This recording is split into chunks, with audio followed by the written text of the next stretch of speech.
You chase after Wilbur and hear him muttering to himself. You manage to make out the words out of control and doesn't even exist anymore before he stops suddenly, quickly whipping his head round to see you. Oh, hello there. I'm on my way to recruit some people. Wanna come? You nod and, curious, inquire a little further. So, who are we actually recruiting? There's only one person I trust on this server who's not already on our side, Wilbur replies, looking ahead grimly. You follow his gaze to see a small, two-storied house with a gently puffing chimney lying straight ahead. Philza. The two of you make your way to Phil's house, carefully picking your trail across the hole-filled path that leads to it, and finding brewing in his kitchen as Wilbur walks in unannounced. Phil, we're going to war over the discs again, and it looks like this one might be for all the marbles. I know you've only got one life left. I know this will be dangerous, but Wilbur breaks off, obviously unwilling to continue. We need all the help we can get, Phil.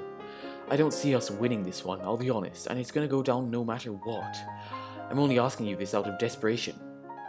Please. Wilbur looks up, meeting Phil's warm gaze. Mate, if you thought... Phil wrests the sword free from the wall, grabbing his potions with another. That I wouldn't help you out now. Then you don't know me at all. He grins at Wilbur, who returns a weak smile. The three of you set about preparing, and Phil manages to convince Wilbur to wear some armor, despite his reluctance to do so. The three of you meet with the rest of the Vanberg army.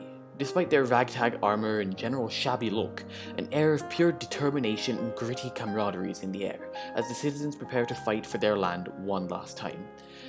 The armies form not-so-orderly lines, resigned resolve on both sides. As the battle begins, you manage to move with Wilbur and Phil to outmaneuver Dream's army and flank them from the side, giving yourself a massive strategic advantage.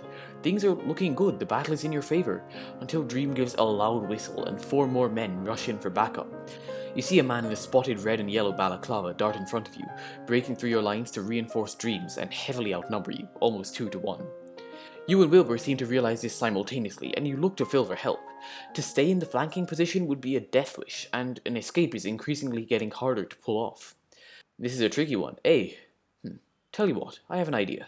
You, both of you, he adds, staring pointedly at Wilbur. Trust me, I have a plan. Hold out near the tree cover over there. I need some time, but if I can pull this off, we'll be saved. Got it? He looks to you both again, and you nod out of instinct, watching him dart away as you retreat to the edge of the forest. Surprised and slightly bewildered at the loss of Phil, Wilbur grabs your hand and in it places a piece of TNT. He looks up to you, real fear in his eyes. I trust you. Use this when it's necessary, yeah? For whatever you need to do. You can tell what he's implying, his gaze desperate, and you try not to look too fearful as you firmly take the TNT from him and nod. You're scared, but the leader of Landberg isn't strong enough to lead himself anymore. You both raise your shields and shoot at the oncoming forces in an attempt to ward them off, but are even more outnumbered now that Phil is gone, and Punk seems to have more strategic tricks up his sleeve the more desperately you try to defend. Pressed down by a constant barrage of fireworks and arrows, you and Will are forced into a quickly constructed and barely defensible obsidian box. You watch as Dream, Puns, George, and Sapnap close in on you, slowly pushing forward. They advance on you, slower now, relishing the victory that they seem to have in the bag. What's the matter, Wilbur? It was independence or death, wasn't it? Why are you hiding now? Are you scared? The rest of the army sneers at the cruel joke, Wilbur's eyes darting around the box in fear. He glances at your pocket and sees the TNT poking out of it and grabs your wrist. Do it. Light the TNT. Take them out with us. Please, it's too late. Phil isn't coming back. He never was going to come back. Please, don't let us die in vain. I'm begging you. It's a quicker way out. Wilbur pulls the TNT out of your pocket and places it in your grip, his hands shaking and clammy, looking at you with one final desperate glance, before continuing to shake in pure terror.